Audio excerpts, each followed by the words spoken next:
Section 1. You will hear a telephone conversation between a student and an employee at a university sports facility. First, you have some time to look at questions 1 to 5. Pause the recording for 30 seconds. You will see that there is an example that has been done for you. On this occasion only, the conversation relating to this will be played first.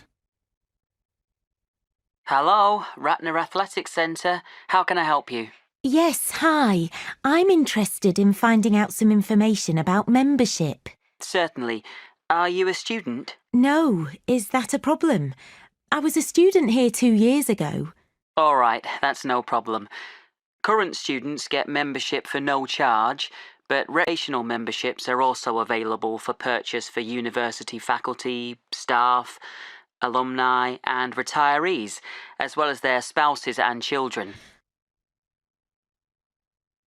The answer is no charge, so this has been filled in for you. Now we shall begin. You should answer the questions as you listen because you will not hear the recording a second time. Listen carefully and answer questions 1 to 5. Hello, Ratner Athletics Centre. How can I help you? Yes, hi. I'm interested in finding out some information about membership. Certainly. Are you a student? No, is that a problem? I was a student here 2 years ago. All right, that's no problem. Current students get membership for no charge, but recreational memberships are also available for purchase for university faculty, staff, alumni and retirees, as well as their spouses and children. OK, good. How much does it cost? For an alumnus, that's £240 annually, or £100 for a month. Oh, that's quite expensive. It's a shame I didn't take advantage of the athletics facility when I was a student here. I'll have to think about this. Well, we do offer a really excellent facility. For the cost, members have access to the Emily Pankhurst Fitness Centre, which is a beautiful exercise space, open and full of light. The fitness centre includes 2 weight circuits, free weights, rowing machines, elliptical trainers, recumbent and upright bicycles, step mills and treadmills, and many other activities. But the most prominent, and I'd have to say popular, feature of the Ratner Centre is the Dalton swimming pool. It's 50 metres by 25 metres and includes up to 20 lanes in the 25-metre dimension and 9 lanes in the 50-metre dimension, and also has 2 1-metre diving boards available. What activities specifically are you interested in? Yes, well, I'm interested in swimming and also in getting started with some weight training, although I've never tried it before in my life. I feel rather intimidated, actually. Is there instruction available? You know, someone to teach me to use the machines and maybe help me figure out a training programme to reach my goals? Yes, we have personal trainers available for an additional cost. We also offer fitness evaluation, which, by the way, I highly recommend for someone just starting out with weight training. And you would be orientated to the machines as part of this. One more thing. What are the opening hours? We're open from 6 in the morning to midnight on weekdays and from 6 in the morning to 9 p.m. on weekends. Oh, that's good. All right, well, I guess I'd like to join. Before you hear the second conversation, you have some time to look at questions 6 to 10. Pause the recording for 30 seconds. Now listen and answer questions 6 to 10. Very well. Can I have your name, please? That's Shannon Fleet. SHANNON FLEET. OK. And your address? 24 Whitehall Close. Sorry, can you please spell the street name for me? Yes, of course. That's WHITE HALLCLOSE. Got it. And your postcode? NE01EN. N as in night and E as in England. Yes, that's correct.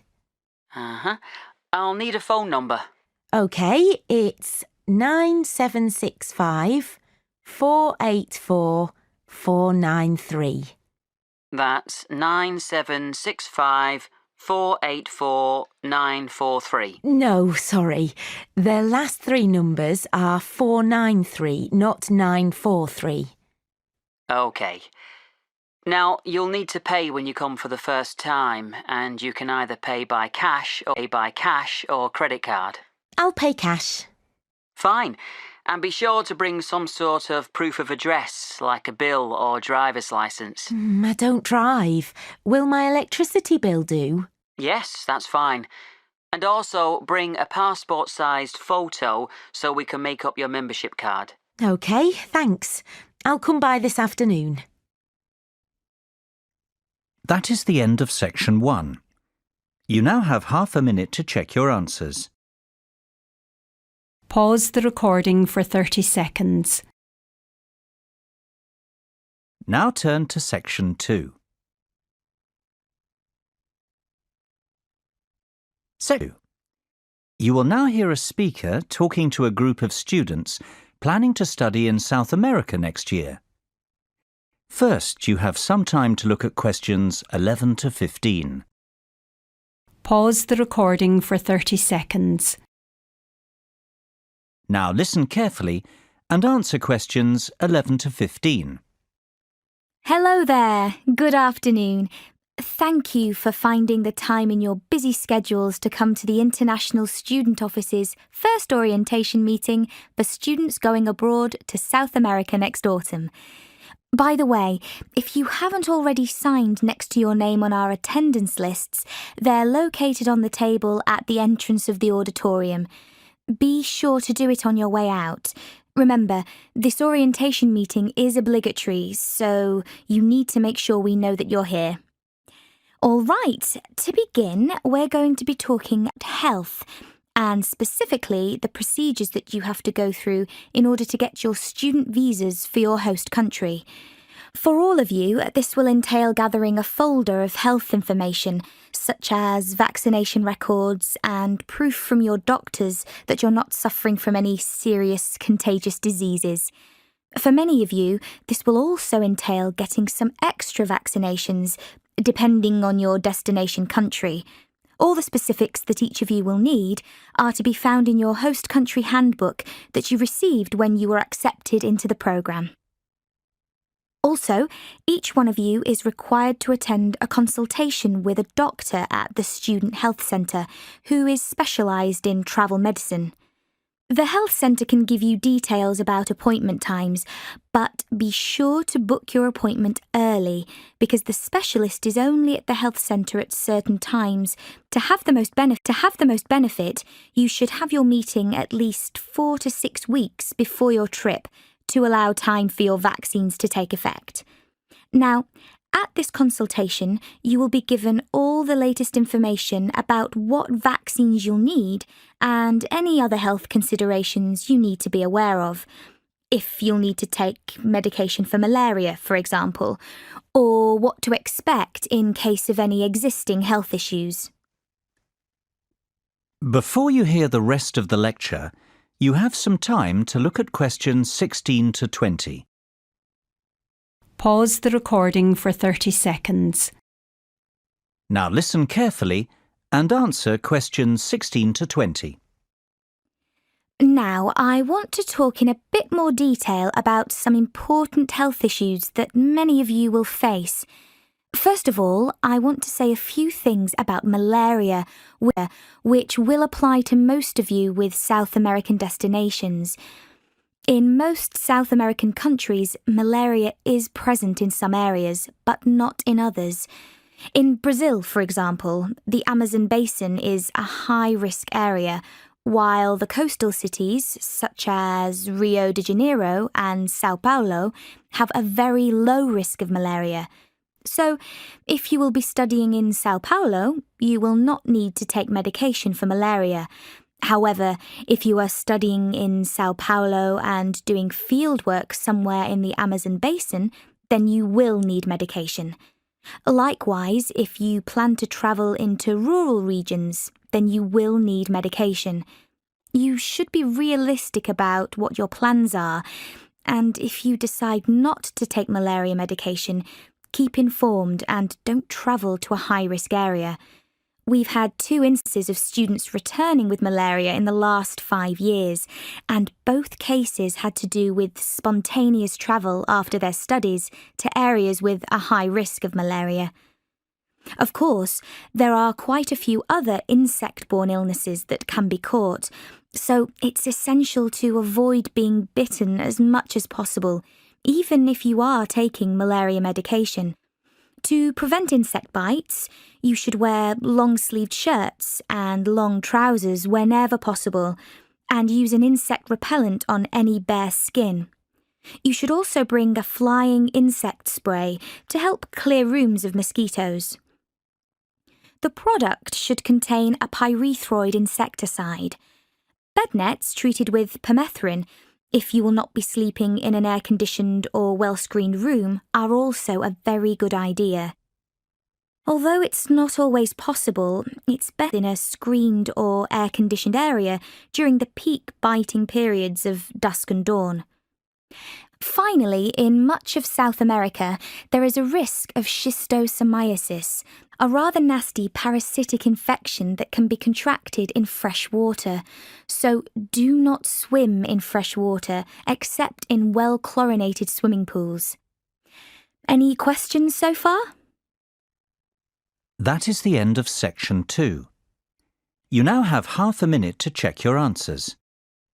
Pause the recording for 30 seconds. Now turn to section 3.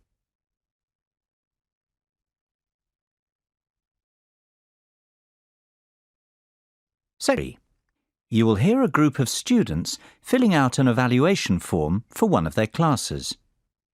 First, you have some time to look at questions 21 to 23. Pause the recording for 30 seconds. Now listen carefully and answer questions 21 to 23. Joshua, Ethan, wait! Don't leave yet. We have to fill in an evaluation form to hand in with our final project. Oh, not another one. We've done one of these forms after each project all term. It's a bit of a waste of time if you ask me. They just want to give us a chance to have our say about the project. But I haven't much of an opinion about it either way. It's just a project. Yeah, but if you did... Then it wouldn't be a waste of time, I suppose. What's your point? Well, just say you have no opinion. What's the problem with that?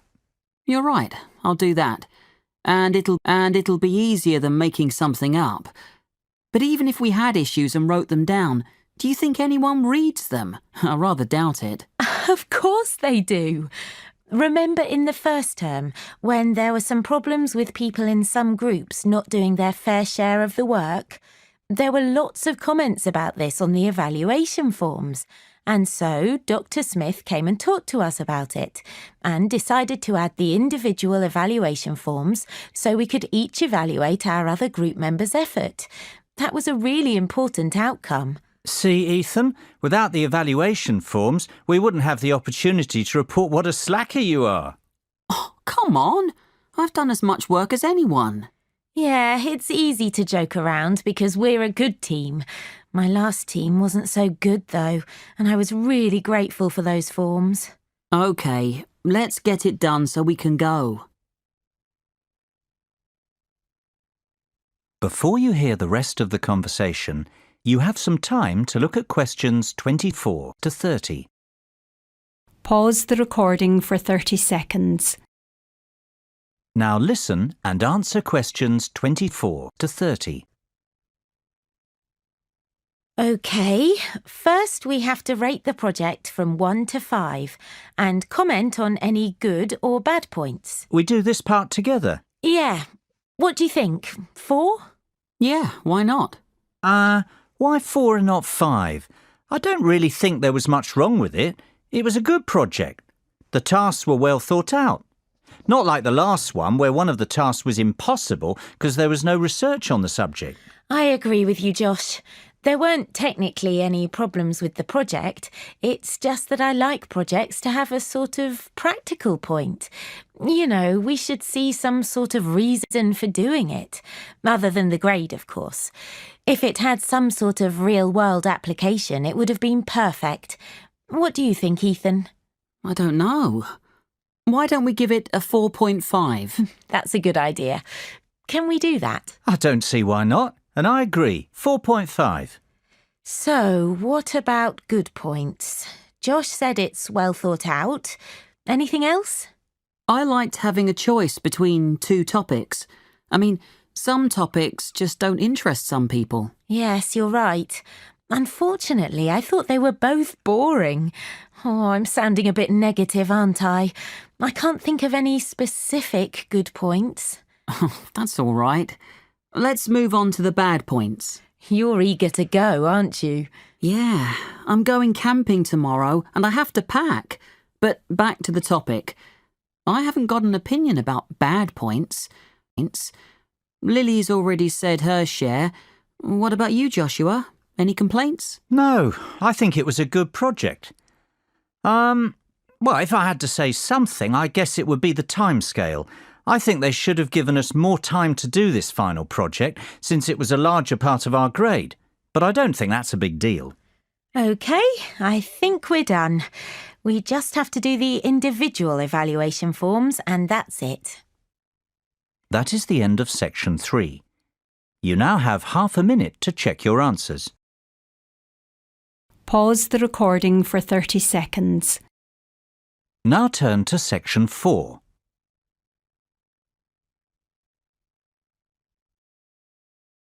Four. You will hear part of a lecture in a marketing course. First, you have some time to look at questions 31 to 40. Pause the recording for 1 minute. Now listen carefully and answer questions 31 to 40. Today we're going to look at marketing over the lifetime of a product and how the different phases in the product lifecycle impact on the kinds of marketing decisions we make and influence the marketing strategies we employ. Of course, the first stage in the product lifecycle is known as the market introduction stage. At this point, costs are very high indeed, and since the product is fresh to the market, sales volumes can be low to start as the product has yet to take off. What the marketing department must do, therefore, is get as much publicity as possible for the product and begin to develop brand awareness and loyalty. Think of the process as little steps. The first step is to get the brand noticed by your target market. This will require aggressive advertising using mediums which are likely to expose the product to, and, just as importantly, appeal to the target customer. The next step would be to encourage the target market to try the product. Promotions, free trials and other special offers all play a role in enticing new customers over to your brand. Don't expect to make money during the market introduction stage. The focus should be solely on creating brand awareness. Then we move into the growth phase. Now here, costs will reduce dramatically as sales rise and economies of scale in production begin to kick in. Public awareness of the product has increased, and the focus of the marketing campaign will now switch more from creating awareness to generating customer loyalty and brand recognition. The first step for the marketing gurus is to find a way to reward return customers for their loyalty. In other words, provide them with an incentive to continue coming back. During the growth phase, several new competitors are likely to emerge as tangible threats to the business. The next step for the marketing team, then, is to differentiate their brand from the alternatives on the market. Unless customers see your product as distinct from the competitors, they really have no reason to remain loyal to it. Therefore, this brand differentiation that I have just spoken of is vital. So, you've grown your business, now it's time to sit back and reap the rewards. We're into the maturity stage. During this period, sales will peak as the saturation point is reached. Competition will be intense, however. The work you have done on developing brand loyalty and differentiating your product from that of competitors will really pay off now. The marketing department must continue to differentiate the brand from competitors and, if possible, diversify the product features. That is, find new applications for the product in order to open up potential new markets and prolong the maturity stage. The final stage in the product life cycle is saturation and decline. Some would argue that reaching this stage is a natural progression for every product. However, there is a growing belief that, should the marketing department do its job properly, the product should stabilise and never really fall into decline. We'll examine this debate a little more closely next time. That is the end of section 4. You now have half a minute to check your answers. Pause the recording for 30 seconds. That is the end of the listening test. In the IELTS test, you would now have 10 minutes to transfer your answers to the listening answer sheet.